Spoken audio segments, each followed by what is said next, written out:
Thank you for ordering up this amazing morning. I am so thrilled to be here with you. My name is Tyranda Ellis. I am the CEO of the Jamaica Plain NDC. Welcome to the JPNDC Brewery Small Business Development Complex. And I am thankful to be standing here with these amazing women. Our governor and our mayor, lieutenant governor, undersecretary, and our very own Rep. Samantha Montaño. So this is how we do it at the JPNDC. I am going to welcome you all to our home. This is your home. Please make yourselves comfortable. And I am going to turn this mic over to our esteemed guests. And we have some announcements today that I think we'll all be very pleased with. So thank you. Well, good morning, JP, and good morning. And thank you, Tyranda. I think we want to begin today by recognizing and offering a moment of silence for dear Mel King, who many of you had an opportunity to work with, to learn from. I know I learned from him at his breakfast table about a lot of things, and I know how committed he was to housing. I know the partnership he enjoyed with Mayor Wu, and it is a loss for the city of Boston and for the Commonwealth of Massachusetts. He was a great man, a great leader, a leader who led in times of such trial and had the ability to have a vision for things that others not only didn't have a vision for, but did not think possible. And he also was persistent right up until the very, very end. And I think that's a lesson I take from Mel King, is his continued persistence to pursue justice and fairness and equity and recognize our obligation to do all we can to make that happen. So in that spirit, we think of our dear friend Mel King.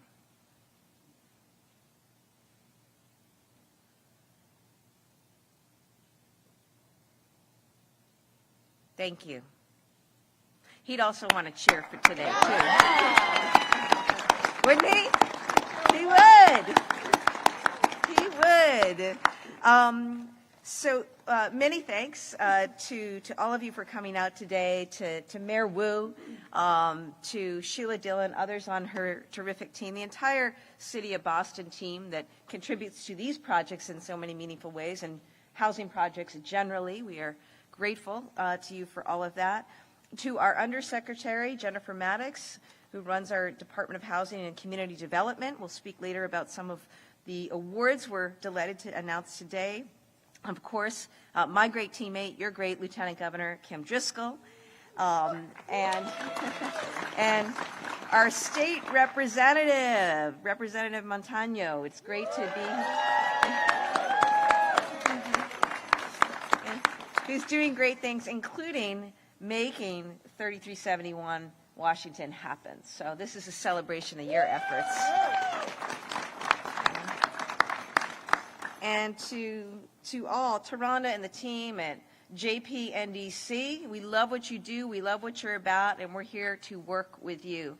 The representative said, welcome back to JP. I appreciate that. When I was at Northeastern in law school, I rode the 39 bus every day, back and forth, and yep, we are working on that. I can assure the mayor and everyone else we are working on that, but not for today. Today is about our permanent supportive housing grant program, and we're really excited to be awarding $62 million to 12 projects around the state, adding to that state and federal tax credits of an additional $74 million.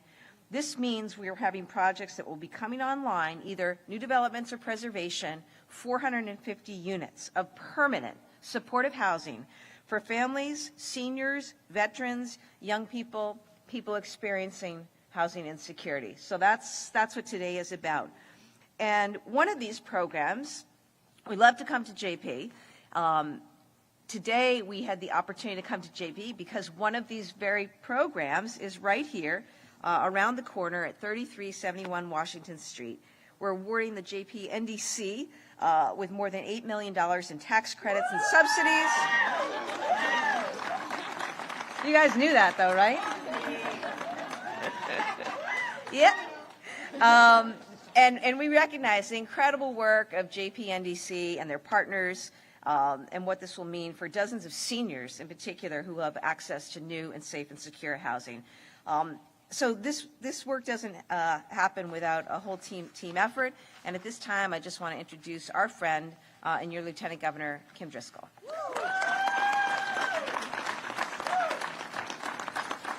Thank you, Governor.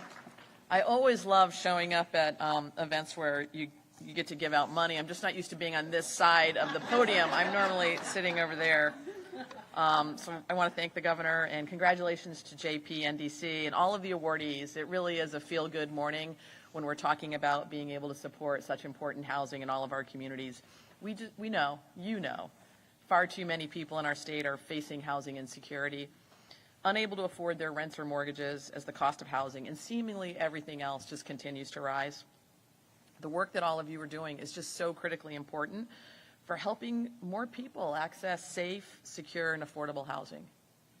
Like, housing really is a human right, and I'm proud to be part of a state that really recognizes that and puts our money where that value system is. And for certainly for the population that need it most, our vulnerable population and our seniors. Our administration is committed to being a partner with all of you in really taking this work on. Earlier this week, the Governor and I had the pleasure of testifying in support of Article 87 legislation. This is the legislation that would create a standalone housing secretariat and a new cabinet officially titled Executive Office of Housing and Livable Communities. Yeah, we think that's pretty important. We think it's pretty important because it will not only enable the administration to continue to support grant programs like this, but also expand our capacity to drive housing production at all income levels in all regions of the state. I looked at the list of awardees. You know, today's recipients go from Pittsfield, you know, to JP, from Greenfield to Worcester. Like, it just signifies how much of a challenge we have around the Commonwealth to provide the housing that communities need.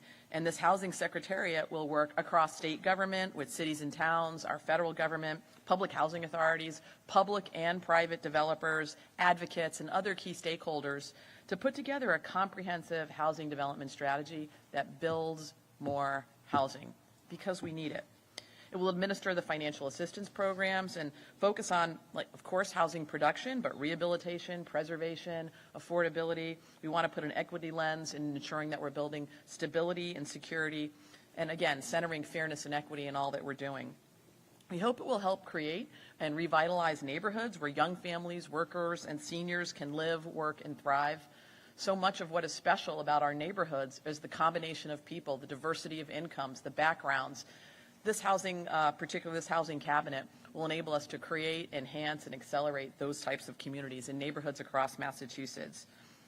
And we know that while housing is really a driver for so much of the inequities that exist, and frankly the high cost of living in Massachusetts, it's not the only thing, especially when it comes to our seniors. So we've also done things like propose doubling the senior circuit tax credit program. That's going to help more seniors be able to stay in their homes.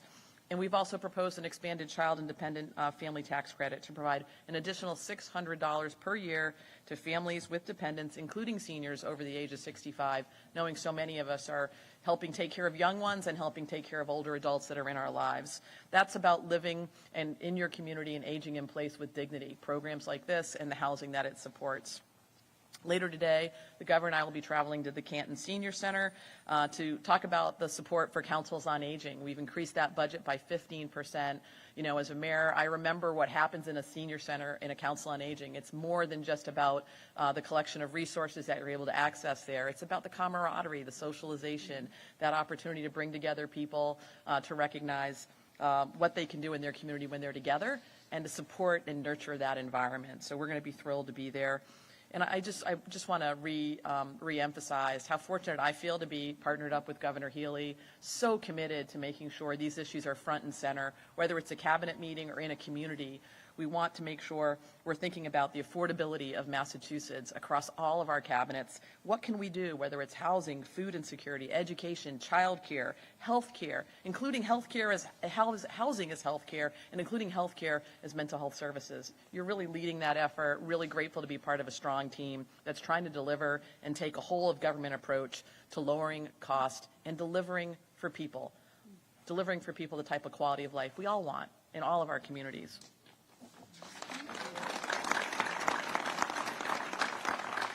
We know we can't do this work alone, and it takes partnership with you, your agencies. Like anything that ends in a CDC is always like my love language, right? And so, but it also takes like strong partnership at the local level. The state doesn't build housing. Cities don't build housing. It takes people coming together to say, we want housing, we support housing, we know who benefits from housing. And I think we're so thrilled that we're working in Boston with a partner in Mayor Wu who understands the value of housing. Sometimes as a local leader, I often feel like it can be lonely at the top, but not when we're working in partnership. It's a really hard job, and I don't think anyone else could do it better in Boston. So really grateful to have you here, to have this partnership in building housing and tackling these challenges together. Thanks so much for joining us, and please welcome you to the podium. Good morning, everyone. The energy is high at this event. Sometimes when there's a podium, it gets kind of, we're talking, but we know the energy is here because there's some seniors in the house. Mass Senior Action is here. Our residents are here, and I am so excited, so thankful to stand with this new administration and our partners at the state level, the governor, Lieutenant Gutt, rocking their jewel tone spring look here, matched with the powerhouse leadership that they're already, as you see, delivering into our communities. I want to thank also our partners at the state legislature. We're so excited for Rep. Montaño's leadership quarterbacking our rent stabilization proposal up at the State House as well, and already getting involved even before a formal office has been assigned. Oh, you haven't now? Great. And thank you so much, Undersecretary Maddox, for all that you do. We've been on a lot of Zooms together on all sorts of topics. So as I do at every event where there's something that I have to talk about, right before, I pulled aside Sheila Dillon, and I said, what should I say? Sheila is incredible, and her leadership has been transformational for the city for a long time, and so I'm so grateful every day that she's at the helm of our Office of Housing. Thank you, Sheila, for all that you and your teams do. And so, do you want to know what Sheila told me to say? Yeah. Sheila said, talk about our residents. Talk about our seniors, the people who have built our communities, who are getting squeezed out of the city of Boston, who are fighting every day to stay in the very places that they have made thriving communities.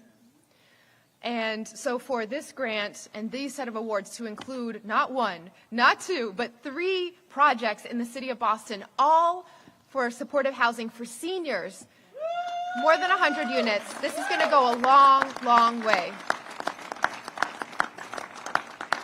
We believe in Boston that nothing happens in isolation, right? Sheila's office and all of our housing efforts go hand in hand with planning for the larger community. How will these families connect to the transportation that's needed, to the services that are needed, to the supports and programming?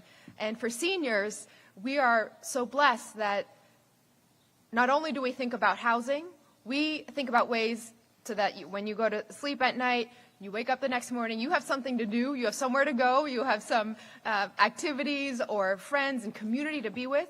That is under the purview of our Commissioner of Boston's Age Strong Commission, Emily Shea, who is here as well.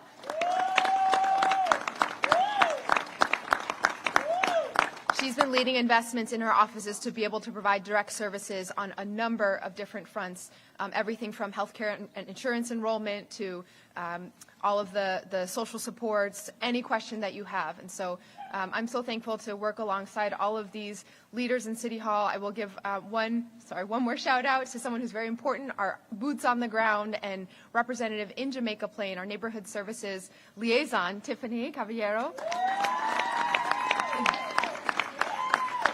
So Thank you to the Governor, Lieutenant Gov, the Undersecretary, and everyone who's been involved in partnering.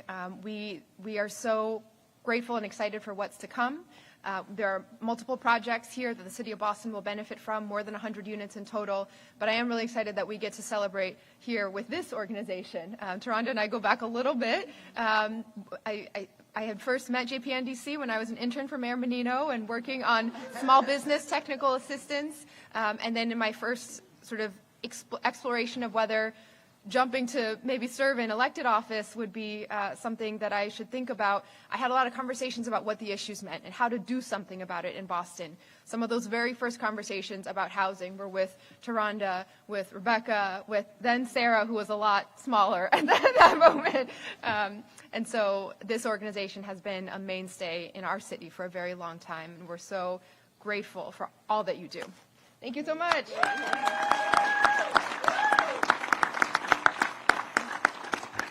Good morning. Good morning. Thank you, Governor Healey, Lieutenant Governor Driscoll, and Mayor Wu for your remarks. What an honor to have all three of you with us here today. Yes. And thank you so much to Taronda Ellis and JPNDC for hosting us. I am so grateful to be here with so many representatives of the housing community to celebrate these awards. This is one of the largest permanent supportive housing rounds that we've ever had. We have more projects, we have more interest in supportive housing, and we expect that this will continue with the commitment that we have with all of us here today. In addition to the big numbers that the governor mentioned, there will be over 120 housing vouchers that will that will help these developments operate for the long term. And nearly all will receive additional local and private funding. Now, I want to thank Sheila Dillon and her amazing team at the City of Boston for partnering with us on the housing development work that we do and so many other issues that we work together on in order to make sure that we are increasing our supply of safe, affordable housing. Now, I'm excited now to read and celebrate all of today's awardees. Now, do me a favor, because there's 12 of them, so please hold your applause to the end. I know the governor and lieutenant governor have to get to Canton, right? Okay, so 3371 Washington Street here in JPNDC. Cheney Homes Apartments, Grove Hall, JPNDC. Hamilton at Mount Everett, Dorchester, Viet Aid. 170 Cottage Street, Chelsea, the neighborhood developers. Hennessy House, Lynn, Affordable Housing Associates. Forward at the Rock, 2, Dennis, Forward. 60 Wells Street, Greenfield, Clinical Support Options. Bracewell Youth, North Adams, Lucen House, Inc. 1st Street, Pittsfield, Berkshire Housing Development Corporation. West Housatonic Apartments, Pittsfield, Berkshire House Development Corporation. 7075 Worthington Street, Springfield, Clinical and Support Options. And finally, 237 Chandler Street, Worcester, South Middlesex Opportunity Council.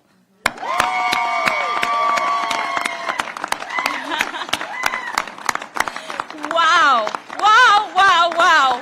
What an amazing array of projects here today from nearly every part of the state, including 5 projects in Western Massachusetts, to an expansion of the fantastic Forward at the Rock development on Cape Cod, which provides specialized housing and services for individuals with autism. Right. Now, I want to recognize a few more people. Thank you to the team at CDAC, which does the critical early work with nonprofits and organizations who want to build this specialized housing. Roger Herzog's team has immense expertise and additional pre-development funds that really help these projects go from ideas to one-stop applications. So, thank you to Emily Cooper, who her work at the Office of Elder Affairs and across EHS is just a champion for housing. And I want to thank the group at MASH, Massachusetts Alliance for Supportive Housing. We have been working so closely with you and our team to expand the supply of supportive housing. And to my team at DHCD, you know how I feel about you, but I have to say it again, thank you. And I want to thank the governor and lieutenant governor for ensuring that housing is a top priority for this administration and taking the extraordinary step to create a Secretary of Housing. And with these resources, substantial resources, we can expand our scope to really match the need that we have at this moment. And I also want to take a second just to kind of reiterate what others said about Mel King and the impact and the importance of his work. And building affordable housing is not for the faint of heart. It is tough work, but like most tough work, it is so important. It takes funding, money, right? It takes planning, community engagement, but it also takes all of us working together with your talent and expertise to make sure that we are building a Massachusetts that people can live, that they can actually raise a family and thrive and be successful. Thank you and have a great rest of your day.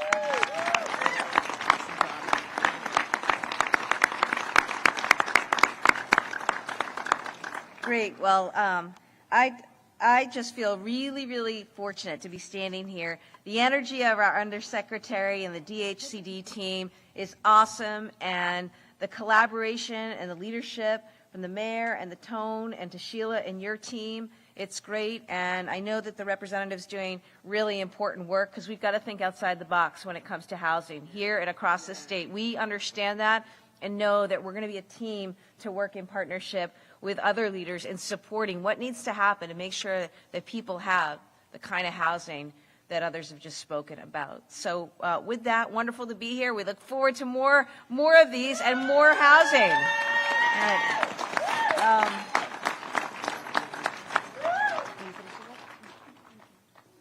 Oh, Tron is telling me I'm going to open it up for questions. That's right. Right? It's good. You got to tell me what to do. I am very comfortable with that. Does anyone have any questions? Or are we just going to celebrate and get on to the next projects? Question? Yep. Hi, James Bennett, GBH. Just for wider clarification, can you repeat the difference between support housing and affordable housing? Sure. Undersecretary Maddox.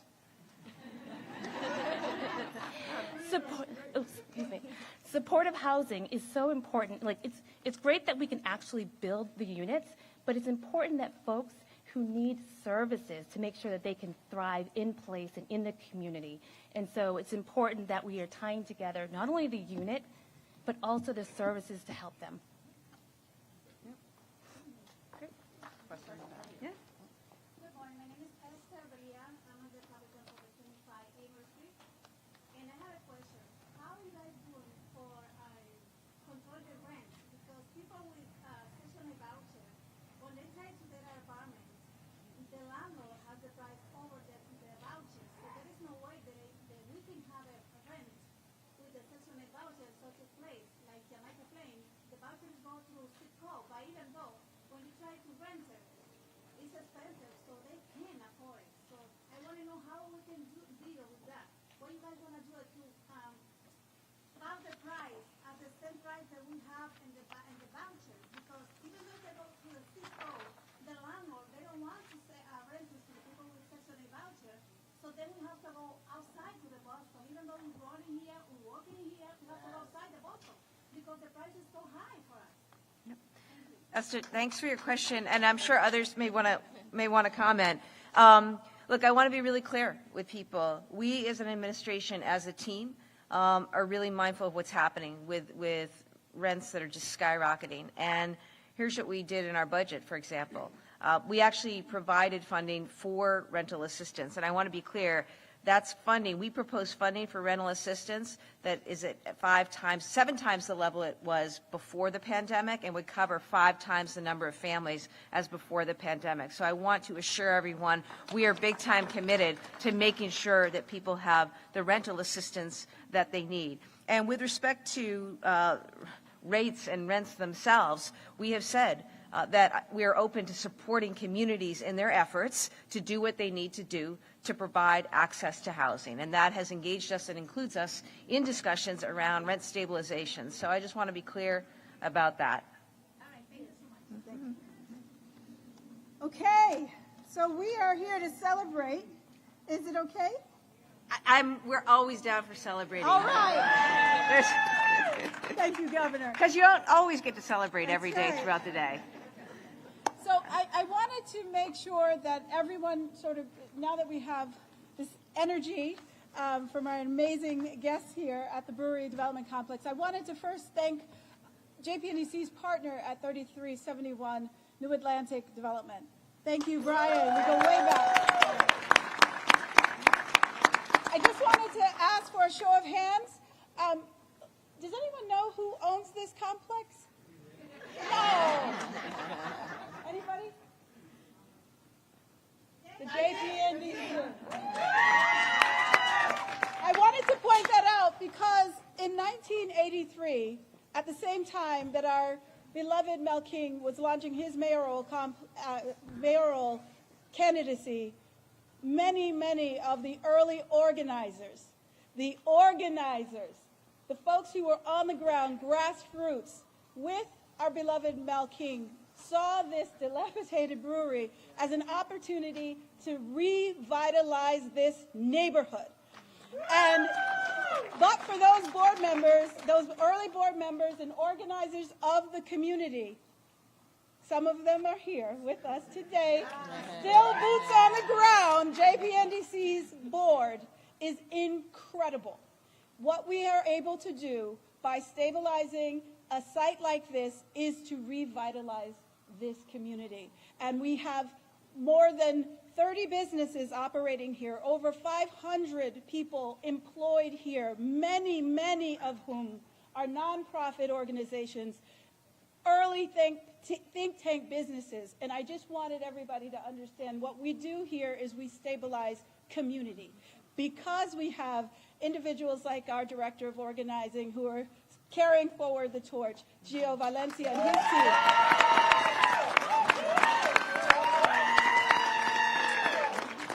So we don't sleep much, but that's okay because we are nourished. We are nourished in energy by our community.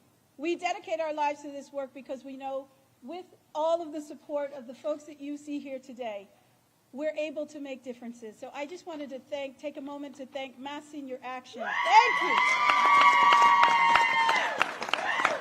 We don't do this by ourselves, right? It's a community effort.